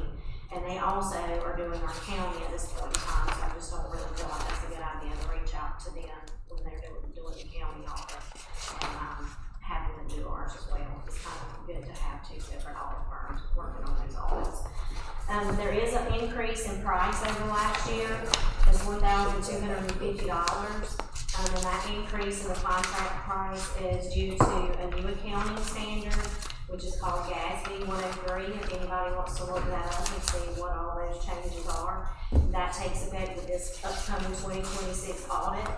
And this standard requires more detailed financial statements, including additional schedules, an expanded management discussion, which you all will hear us refer to as an MD&A, and then more comprehensive footnotes to go along with the audit. So that is why there's an increase.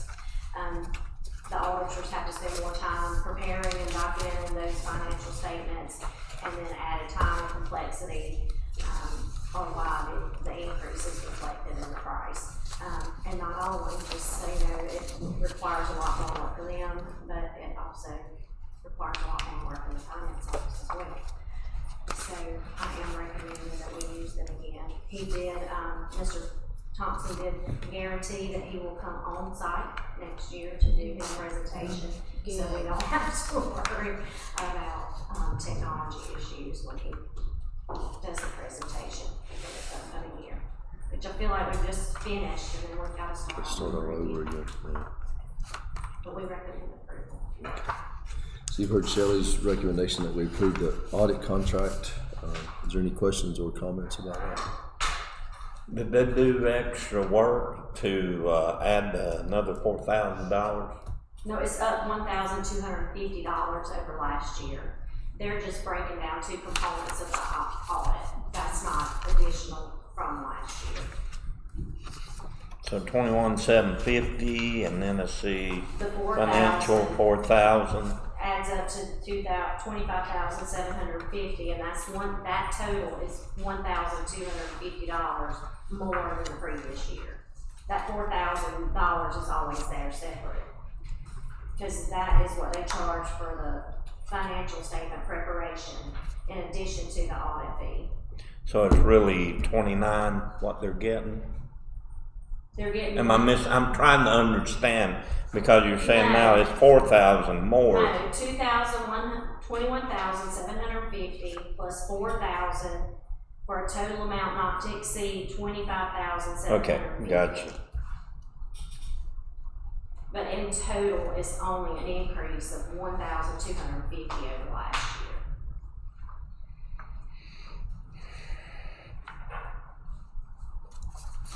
Which is still a lot cheaper than other bids we got 6 years ago from this firm. Any other questions or comments? No. So is there a motion that we accept this contract approval? Make a motion, we accept. Second. Mr. Jones seconds, all in favor? Thank you, Shelley. And then we got budget amendments. All right, the first one we'll go over is the state public school fund. This is an amendment for an additional $2,819.56. One is a reduction of 44 cents for a reversion. Not really worth the paper that they printed the reversion on, but that was 44 cents. And then an allotment of reserve fuel funds for fuel contingency to transportation, a total of $2,820, which makes up the $2,819.56 for that change. Any questions on that one?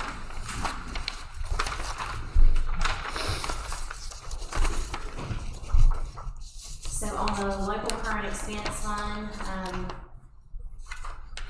we don't have a change in actual revenue. We are just shifting some stuff around. What I did is I went through the budget line item by line item to see where I could tell where there might be some overages and maybe some line items that were under, and going ahead and shifting those monies around so we can make sure that we stay in line with the chart of accounts for DPI, the way we're supposed to code things, just those specific purpose codes. So that'll make it a lot easier at fiscal year end, hopefully make it where we have to do less changes right there at the end in June. Are there any questions there? And again, that's not an increase or a decrease, it's just moving money around to proper areas. On the capital outlay fund, we are asking to appropriate some fund balance that we have. We'd like to appropriate $8,342 for the school bus garage flooring project, and we also needed to purchase it should have said leaf vacuum. I don't know why I said leaf. I guess I was gonna say leaves. $2,159 for an additional $10,501 coming from fund balance. And the reason why we have some fund balance sitting there is because we've had a few auctions over the past couple of years, so that has generated a small fund balance, as well as the property sale that we had that was Better Road. So that generated some, and then we had some proceeds from where we did an insurance settlement on the awning at the primary school, and we ended up getting it done for a little cheaper price than we originally anticipated. So we are allowed to keep those funds for use. So rather than tapping into lottery and R&R and saving those for our larger projects, we'd just like to use fund balance. Any questions on those? I will say we, as you know, are doing flooring in the downstairs of this building, and the bus garage is Adina flooring, so we wanted to save some money by having them do it at the same time while they're here. So it was a good time to take care of that while they're at it. But of course, that money is coming out of R&R, and the bus garage isn't covered under R&R, so we have to do it separately. The other specific revenue fund, Fund 8, an additional $286,045. $40,000 of that is for the new University of North Carolina teletherapy agreement. That's a total of $40,000.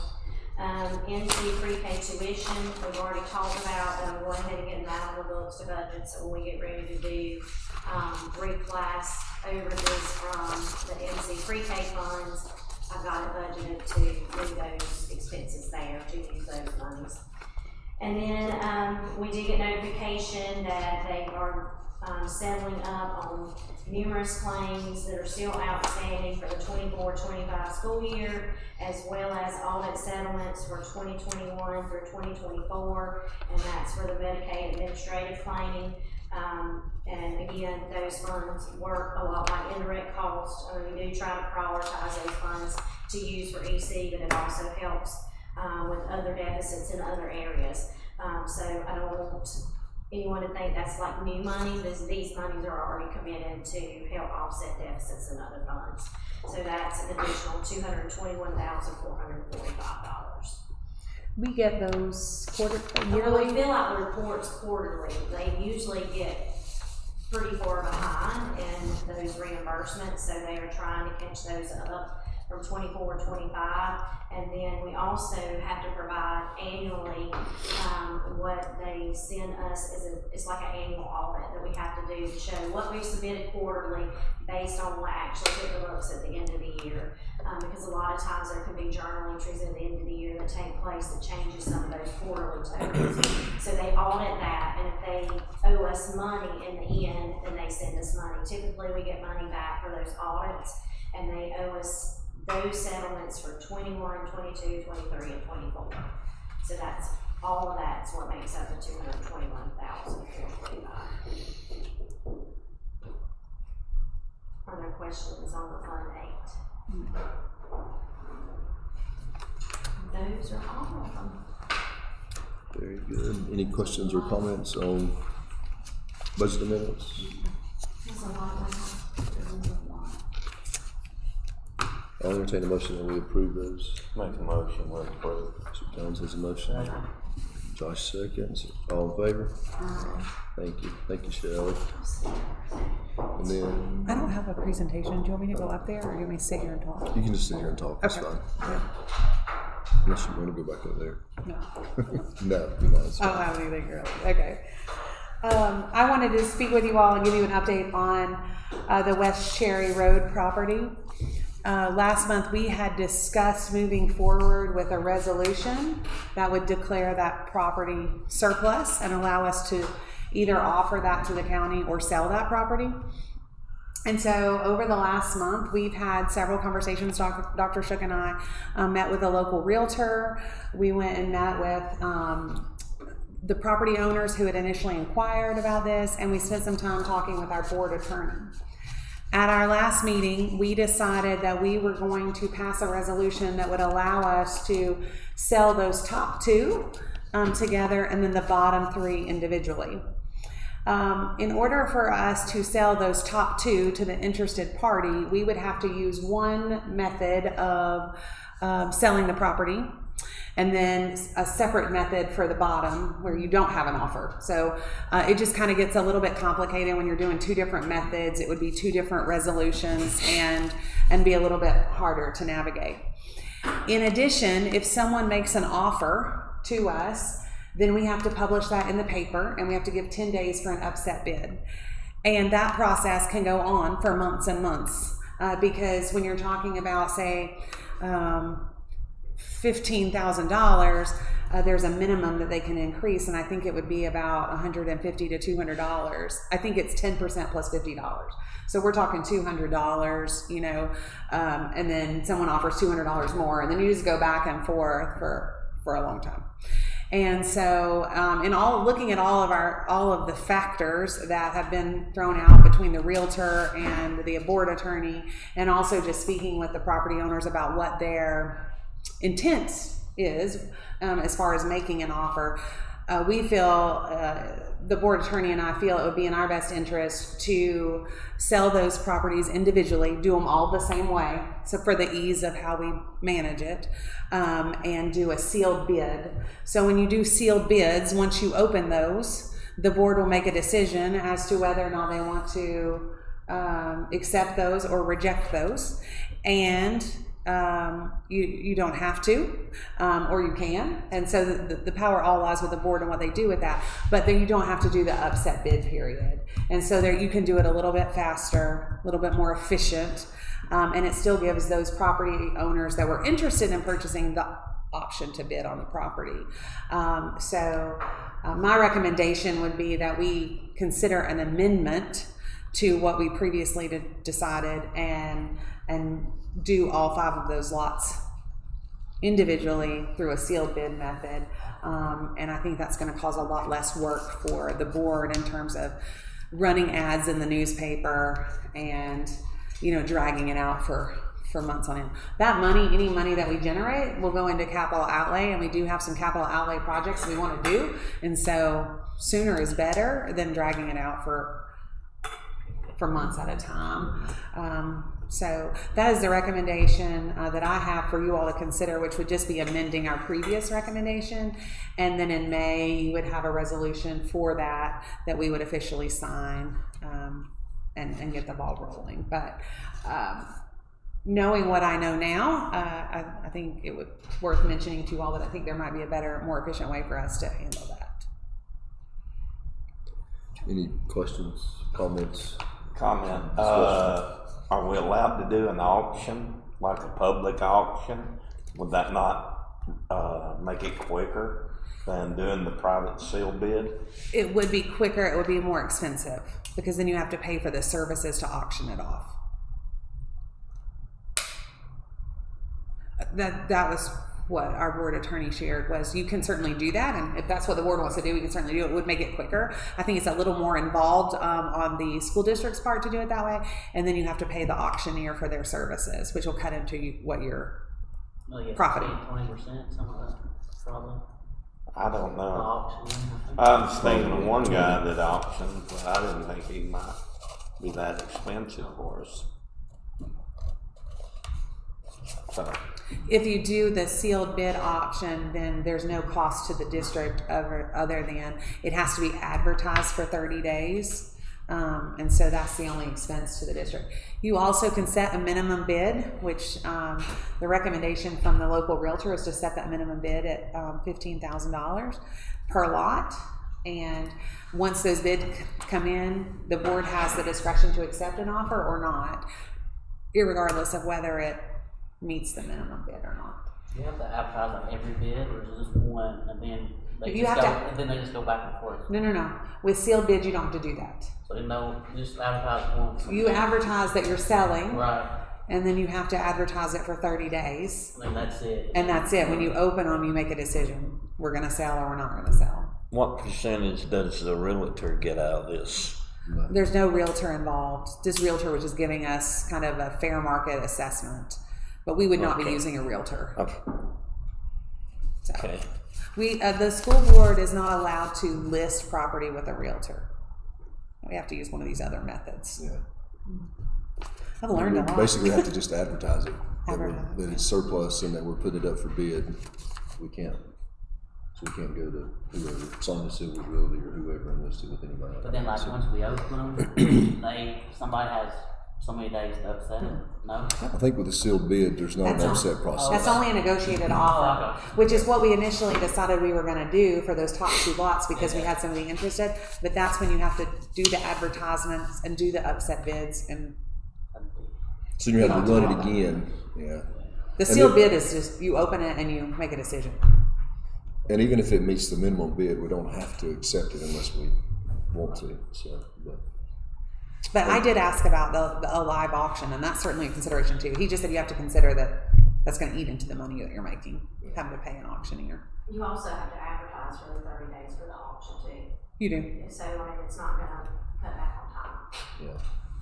So can I ask, if we do this, it's a motion to amend the previously adopted resolution for selling all lots on this property through a sealed bid process by advertising the property with a minimum bid amount per lot, allow 30 days for the bids to be received and determine whether or not to accept the bid. So it would not be an amendment to the resolution because we haven't done a resolution. Okay.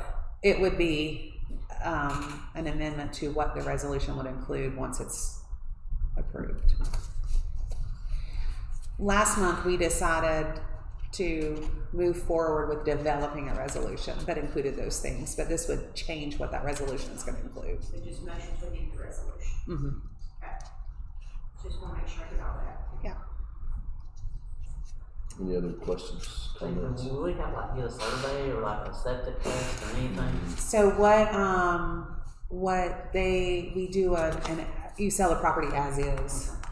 I did learn that there is water that is accessible to all of these lots, which is huge because the time and expense of putting in water. And these lots all have access to a shared well. And there are easements for the top 2 lots. And then the other lots would be accessed from existing roads. So, Dr. Shook and I went out and looked at the property on Friday. It's very nice property, great area.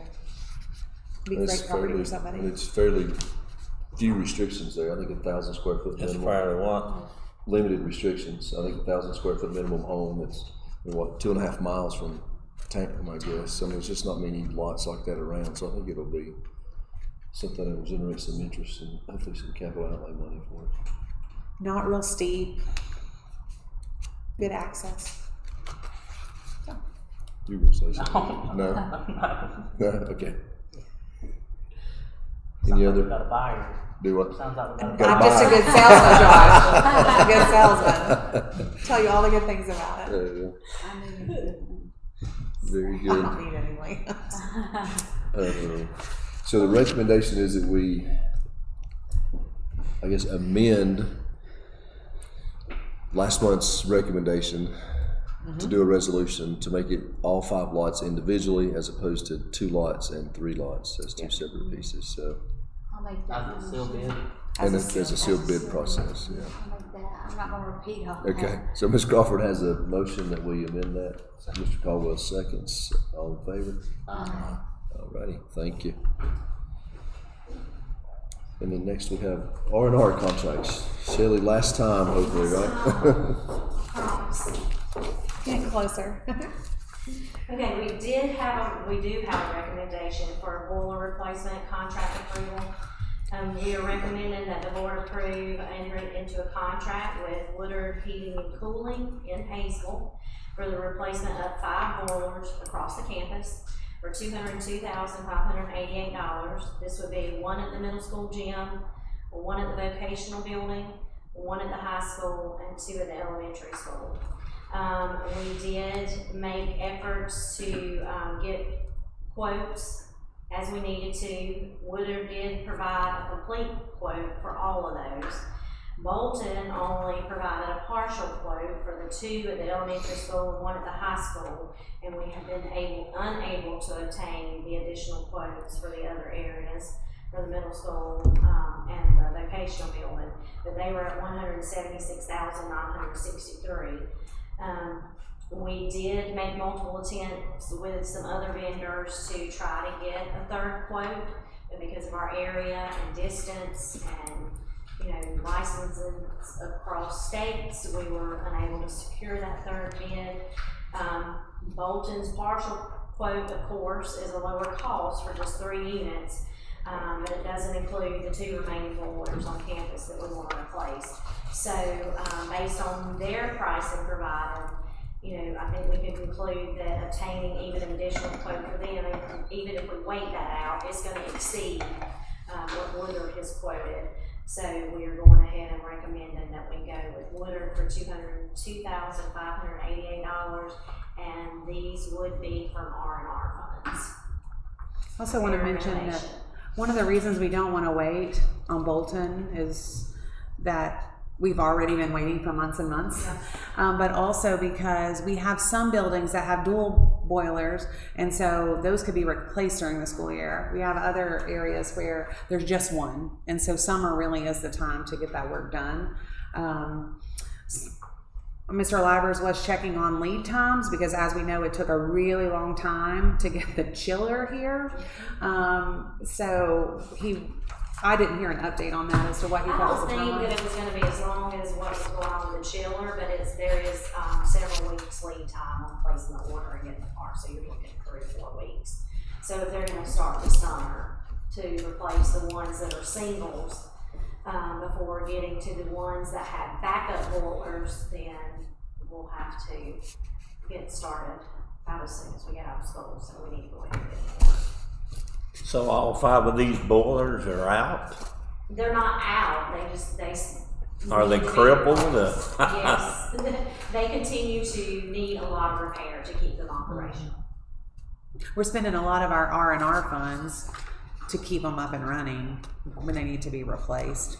And so we've been saving up our money in R&R because we knew this was going to be a need, and we figured it was better to get these pricing while we can and enter into a contract with them so we could at least get started this summer. Now, this is the only contract I have for approval tonight.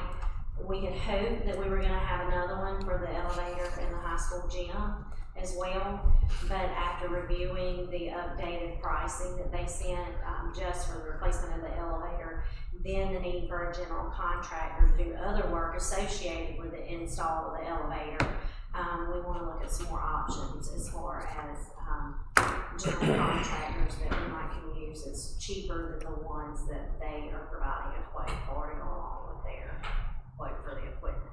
It was so $47,000 for the contractor work. Yes, in addition to $98,000 for the elevator. We decided to, well, that's who we're going to talk to. They clearly have the knowledge of how to put in an elevator because they're doing it over here. So we want to have a little more time to talk with them. How's the chiller in the gym? Is it? It's yes, the air handlers haven't been replaced yet, but all the pipes have been welded. They were doing the test and bringing it online last week. So excited about that. It's been a long time coming. Yeah. Long time coming.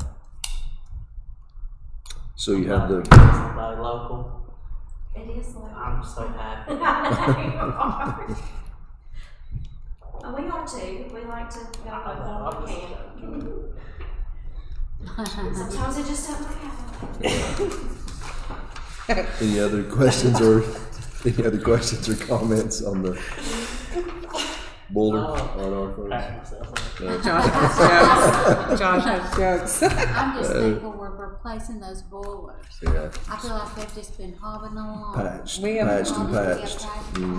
Yeah. When you start looking at how much we spend to get those boilers repaired when they break down, and also how much we're spending on the elevator, even though those are expensive projects, in the long run, it's going to save us a lot of money because we're continually sinking money into them, and it's they're just aging. And Yeah, even for the elevator, when I was looking at, well, the price comparison was a little bit different after we got the proposal back again and the general contractor price.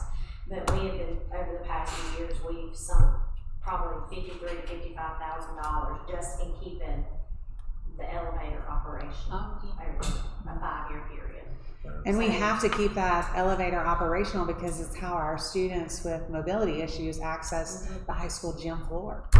And so, and also how our custodians, use that for getting up and down with their supplies and whatnot. But it really is an access issue, and it feels like we're constantly having to repair it. And so we're finally at a point where we're saying, like, enough of this. Like, it's ridiculous.